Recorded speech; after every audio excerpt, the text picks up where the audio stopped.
Assalomu alaykum hammaga. Men Qosimova Guliramoman. Avval ham internet tarmog'ida ko'pchilikka murojaat qilib chiqdim, yordam so'rab chiqdim. Men bilan bog'liq vaziyat yuzasidan o'sha 2 nafar ichki ishlar xodimiga tegishli tartibda jazo tayinlandi. Yana murojaat qilib chiqishimni sababi endi to'g'risi kimga nima deyishni ham bilmayman. Vaziyat shuni yana taqozo qildi. Men o'sha oxirgi marta Otabek Jo'rayevni nimasida kanalida prямой efirda va'da bergandim. Aka, iloji bo'lsa boshqa chiqmayman men internetga, bo'ldi to'xtayman. Endi bu yog'ini faqat prokuraturani o'sha qolgan 9 ta xodimga beradigan xulosasiga qarab, keyin respublikaga borish kerak bo'lsa respublikaga boraman, o'sha dalillarni ochiqlash kerak bo'lsa keyin ochiqlayman degandim. Lekin yo'q, o'sha men so'zimda turdim. Lekin qolganlar nimagadir so'zida turmadi. Birinchi holat, o'sha nimada gapni ochig'i hozir yana murojaat qilishimning sababi balki bu meni oxirgi murojaatimdir. Chunki endi meni yo'limda ashaddiy jinoyatchilar nimagadir bexosdan chiqib kelyapti. Oilamga, o'zimga tahdidlar bo'lyapti. Balki Xudo rizq qilsa hali ko'p yasharman. Balki o'ldirib yuborar, lekin o'ldirishdan hech ham qo'rqmayman, o'sha boshida ham aytganman. Lekin meni 2 ta qizim, bitta o'g'lim, bular maktabga, bog'chaga qatnaydi. O'sha menga telefon qilib tahdid qilgan odamim agar buni ko'rayotgan bo'lsa, o'zingni ehtiyotingni qil deb turib yana 1-2 ta narsalarga shama qildi. Bitta yaxshigina jinoyatchi bor. Uni hozir boshdan oxirigacha aytib beraman sizlarga. Agar u shuni ko'rayotgan bo'lsa, agar qizlarimda yo o'g'limni oldida seni ko'rib qoladigan bo'lsam, sen kimnidir chopib tashlagan bo'lsang, seni nima qilishni men o'zim yaxshi bilaman. Telefon qilib menga tahdid qilishdan oldin, kimlarnidir talabini bajarishdan oldin, nimalargadir o'yin o'ynashdan oldin yaxshilab aqlingni ishlatishni tavsiya qilaman. Seni laqabing dahshat ekan-u, sen shuncha jinoyat qilib yoribsan-u. Endi navbat menga keladigan bo'lsa, ovora bo'lma, ovora bo'lib meni buni qo'rqitishga harakat qilma. Lekin agar farzandlarim oldida seni ko'radigan bo'lsam, bexosdan o'tganingni ko'rib qolsam ham seni uying bu yerda emas, boshqa joyda yashaysan. Bexosdan o'tganingni ko'rib qoladigan bo'lsam ham men onaman. Hech qanday qonun, hech qanday narsa meni to'xtata olmaydi. Birinchi o'rinda men onaman. Shuni esingdan chiqarmagin. Endi masalaga qaytadigan bo'lsak, birinchi masala Quva tuman sudida aytilgan 417 ta, ya'ni qolgan 9 ta xodimning qismi ajratilib jo'natilganida, lekin hali yetib kelmabdi. Farg'ona viloyat prokuraturasiga hali yetkazdirilmabdi.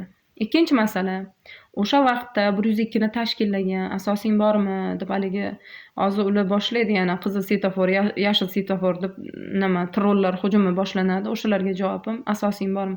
Ha, asosim keragidan ortig'icha bor. Shu uchun internetga chiqyapman. 102 ni tashkillagan Azam Haminjonovni o'sha paytda qanaqadir bo'lim boshlig'i edi, uni ishdan oluvdi. Endi uchastkovoy qilib tiklab qo'yishibdi. Bo'laverar ekanda, demak, boshlig'i aytuvdi, boshlig'i topshiriq beruvdi. Bu nima bu? Birovni o'ldirib kelsa, o'ldirib kelib ham ishlaverar ekanda. Men juda ham shu narsani hazm qila olmadim shu bugun. Hali yetib kelmagan bo'lsa prokuraturaga, hali bu betda buni ishlayotgan bo'lsa, bundan ham qiziq holat bor. Bundan ham qiziq vaziyat. Bu tumanda dastavval bir nafar odamni uyiga kirib, uni chopib tashlagan bitta laqabi Dahshat Oybek ismli bola bor. Uni dahshatligi ham bilmayman, nima emas. Keyin 2 nafar o'rtog'i bilan eshitishim bo'yicha bitta qizni zo'rlab 15 kun bitta joyda saqlagan. U jinoyat uchun ham o'sha jazo muddatini o'tab kelgan bola bor. Shu bir kuni telefon bo'lyapti begona raqamdan, men tanimayman. Ko'tarsam shu 6-dekabrda adashmasam. Kechki taraf soat 18:23, 18:30larga yaqin. Telefon bo'lyapti. Telefon qilib turib, sizni men majburiy ijrodaman, siz Qosimova Guliranomisiz deyapti. Ha, men Qosimova Guliranomman. Ochig'i kreditlarim bor, balki shunaqa qarzdorligim bordir deb uni eshitdim. Sizni dedi qarzdorligingiz bor ekan dedi. Xo'p, qancha ekan qarzdorligim? Nimadan qarzim bor ekan desam, aytdiki, qayerdasiz? Siz bilan ko'rishib gaplashishim kerak dedi. Keyin aytdim, Nimaga gapiravering, nimani ko'rishib gaplashasiz, qancha qarzim bor ekan, nima ekan desam, suvdan qarzingiz bor ekan dedi. Va shu gapini o'zida men shubhalanishni boshladim, chunki hozir hammaga ma'lum, telefoningizda предложениеda kommunal to'lovlarni bemalol ko'rib turasiz, keyin uy meni nomimda emas, qaynotamni nomida uy. Menga qarzdorlik chiqmaydi, chiqsa ham. Keyin aytdim, "Ha, suvdan qarzimiz bormikan?" desam, "Ha" dedi. "Ismingiz nima?" desam, "Oybek." "Qancha qarzimiz bor ekan?" desam, 750 ming. "Siz suvda ishlaysizmi, majburiy ijroda ishlaysizmi?" desam, "Men suvda ishlayman" dedi, keyingi gapi. "Ha, nomerimni qayerdan olding?" dedim. "Qayerdan olding?" desam, "Nima, yo'q siz nima qilishimiz kerak, qayerdasiz u bu" deyapti. "Xo'p, nomerimni qayerdan olding?" "Birinchidan" dedim, "sen" dedim, "na suvda, na majburiy ijroda ishlamaysan. Chunki majburiy ijro qarzdorlik suvga chiqarmaydi. Ikkinchidan uy meni nomimda emas. Keyin sen qanday telefon qilib turib o'zing nima qilyapsan? Meni uncha qarzim yo'q. Senga kim topshiriq berdi?" desam, "Anglashilmovchilik bo'libdi shekilli" deb o'chirib qo'ydi. Keyin undan keyin qaytarib telefon qilsak ko'tarmadi. Undan keyin yana telefon qildik. Indiniga boshqa raqamimdan telefon qildim. Keyin telefon qilsam, telefonni ko'tardi-da, bitta bola telefondan foydalanuvdi Paynetda, u bu dedi boshida. Keyin aytdimki, "Men qara" dedim, "Seni ovozing edi, kuni ham shu ovozda gapirgansan.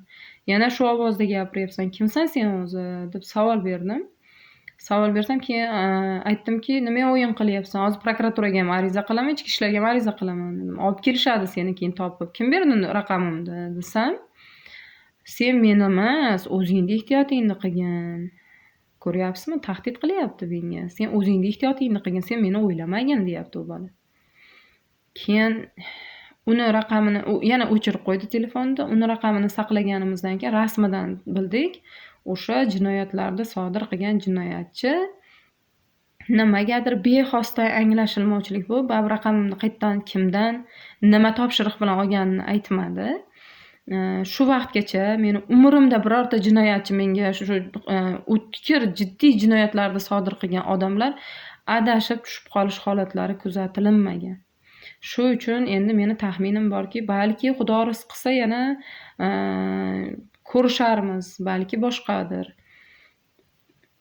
Lekin menimcha haqiqat achchiq bo'ladi deydi-yu, shu haqiqatda nimagadir zahrini bir totisholmayapti.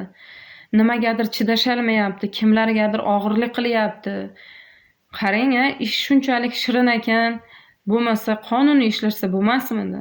Kim kimni kulfatidan xursand bo'lib o'tiribdi deysiz. Mayli, u yog'i yana ana qizil svetofor, yashil svetoforlar, yashil svetoforni bossalaring, yana trollar hujum qiladigan bo'lsa, bir boshga bir o'lim ko'raveramiz.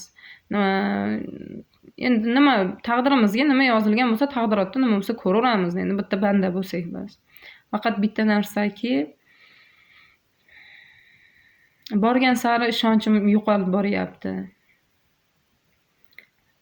Nima keragi bor mana shunaqa narsalarni? Bo'ldi, jim turaylikchi, prokuratura o'rgansin men qolgan 9 tani. Nima emasam u xodimlarni yana birpasda ishga tiklab qo'yyapsizlar. Maqsadinglar nima? Peshonamda har kuni o'shalarni ko'rib turishim kerak. Bilasizlarmi bu qanaqangi og'ir? Hech tasavvur qilib ko'rasizlarmi? Sizlarni bir kishi haqorat qilsa, yana o'sha odamni ertasi kuni ko'chada ko'rsalaring qanchalik og'ir botishini bilasizlarmi?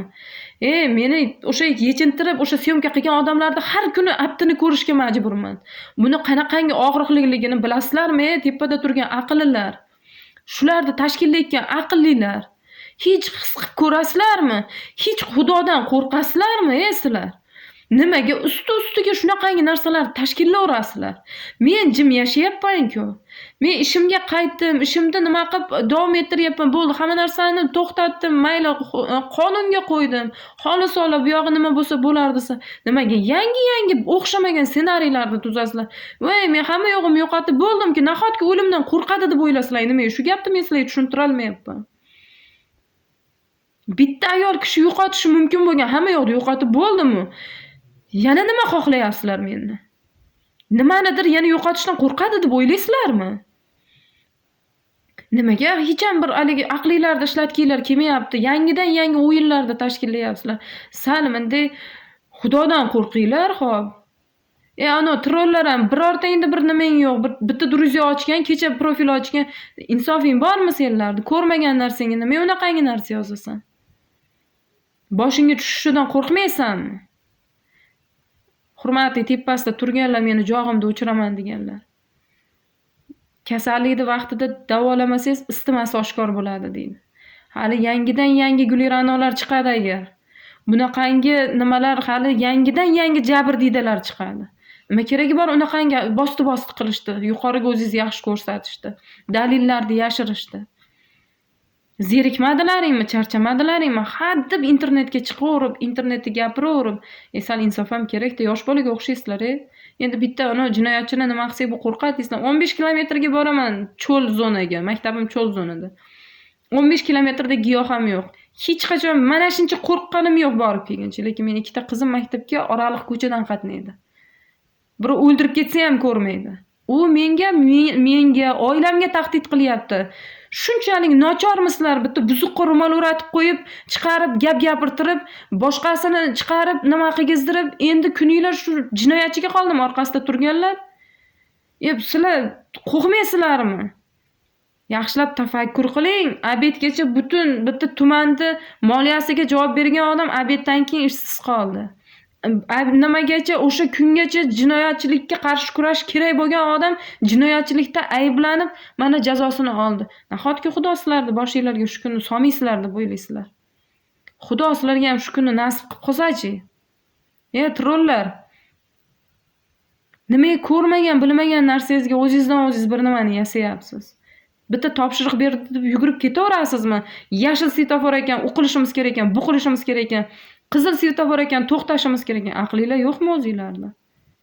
Tafakkur qilinglar. Men nahotki O'zbekiston Respublikasida Saida Shavkatovnaning yuragi kuyib ketyapti. Ayollar haq-huquqi, bolalar haq-huquqi deb kurashib, o'shanga intilib ishlaydigan zamonda men endi farzandlarim yaxshi borib kelarmikan maktabga?